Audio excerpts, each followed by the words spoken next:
नवाजी के लिए बड़ी मशहूर हूँ।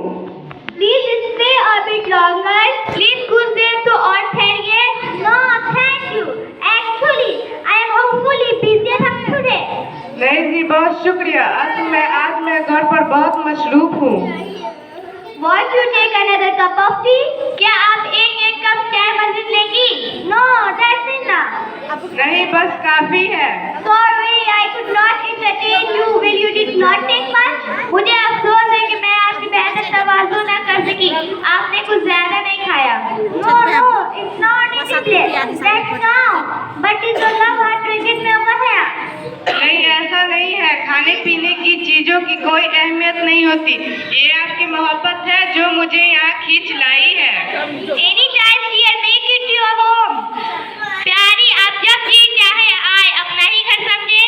Okay, I must go now. My mom will be waiting for me. When will you visit us?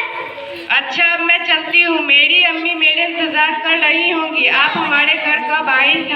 Very soon. Say my salam to your mother. बहुत जल्द अम्मी को मेरा सलाम दीजिएगा. बाय बाय, हाफिज़ इतरत. खुदा हाफिज़ इतरत।